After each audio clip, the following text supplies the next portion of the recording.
আসসালামু আলাইকুম ওয়া রাহমাতুল্লাহি ওয়া বারাকাতুহু। আলহামদুলিল্লাহ। আপনি কি মনে করছেন যে আপনার জীবন থেকে বারাকা উঠে গেছে? আপনি কি সময়ের বারাকা পাচ্ছেন না? আপনি কি যা ইনকাম করছেন সেটা দিয়ে আপনার হচ্ছে না?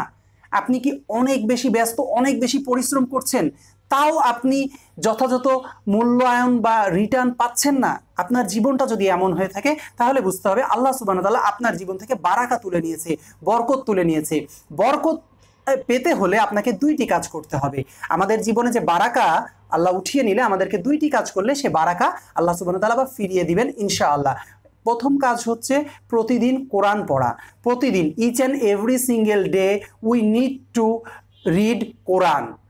দ্বিতীয় যে কাজটি হচ্ছে পিতামাতার সাথে সদাচরণ করা, পিতামাতার আনুগত্য করা, পিতামাতা যা বলবে সেটা মানা এবং পিতামাতার সাথে উত্তম ব্যবহার করা। মূল কথা হলো পিতামাতাকে খুশি রাখা যতটুকু সম্ভব, যেভাবে সম্ভব। আমরা যদি পিতামাতাকে খুশি রাখতে পারি এবং আল্লাহ সুবহানাহু ওয়া তাআলার কাছে দোয়া করি এবং each and every single day কোরআন পড়ি, কোরআন তেলাওয়াত করি, কোরআনটা বুঝি, সেটা ইমপ্লিমেন্ট দেওয়ার চেষ্টা করি নিজেদের লাইফে, তাহলে আল্লাহ সুবহানাহু ওয়া তাআলা আবার আমাদের লাইফে বারাকা দিয়ে দিবেন।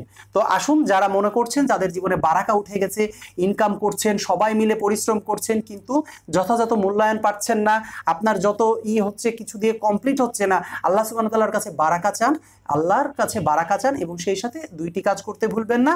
একটা, প্রতিদিন কোরআন তেলাওয়াত করা এবং দ্বিতীয়ত পিতামাতার আনুগত্য করা বা পিতামাতার প্রতি কর্তব্যপরায়ণ হওয়া।